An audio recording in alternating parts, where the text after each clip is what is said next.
నిన్నటి current affairs చివరి ప్రశ్నకు సమాధానం. అత్యధిక దీవులు ఉన్న మహాసముద్రమేది?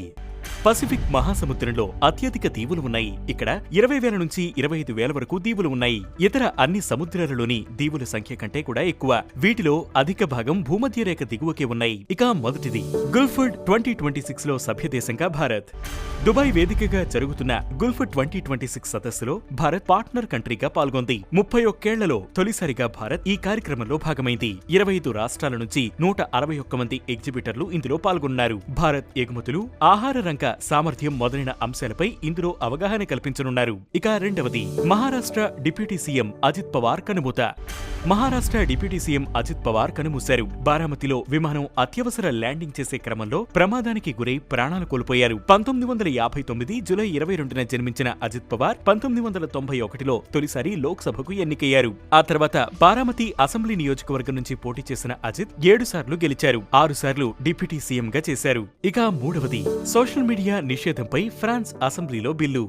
15 ఏళ్ల కంటే తక్కువ వయసు ఉన్నవారు సోషల్ మీడియా వినియోగించడాన్ని నిషేధిస్తూ ఫ్రాన్స్ బిల్లు ప్రవేశపెట్టింది. ఇందుకు ఆ దేశ అసెంబ్లీలో ఆమోదం లభించింది. పిల్లలు మానసిక సమస్యలకు గురికావడం, హింసకు ప్రేరేపితం అవుతుండటంతో ఈ నిర్ణయం తీసుకున్నట్లు ఆ దేశం ప్రకటించింది. కాగా గతంలో ఆస్ట్రేలియా సైతం పిల్లలకు సోషల్ మీడియా వాడకాన్ని బ్యాన్ చేసింది. ఇక నాలుగవది గ్రూప్ కెప్టెన్ శుభాంశు శుక్లాకు అశోక చక్ర అవార్డ్.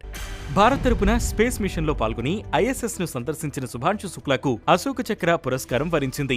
గణతంత్ర వేడుకల సందర్భంగా ఆయన ఈ అవార్డు అందుకున్నారు. ఇక దీంతో పాటు మరో 70 మందికి గ్యాలంటరీ అవార్డులను భారత ప్రభుత్వం ప్రకటించింది. ఇందులో 3 కీర్తి చక్ర, 13 శౌర్య చక్ర, ఒక 1/2 సేనా మెడల్, 44 సేనా మెడల్స్, 6 నానో సేనా మెడల్స్, 2 వాయుసేన మెడల్స్ ఉన్నాయి. ఇక ఐదవది జీవన్ రక్ష పథక్ అవార్డును బహుకరించిన కేంద్రం.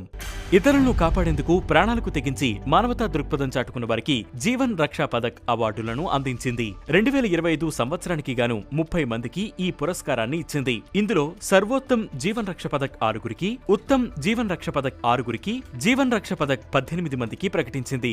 ఇందులో 6 అవార్డులు వారి మరణానంతరం ప్రకటించినవి. ఇక ఈ రోజు కరెంట్ అఫైర్స్ క్వశ్చన్: భారత ప్రభుత్వం అందించే ఉత్తమ గ్యాలంటరీ అవార్డు ఏంటి? ఈ ప్రశ్నకు సమాధానం మీరే కామెంట్ చేయండి.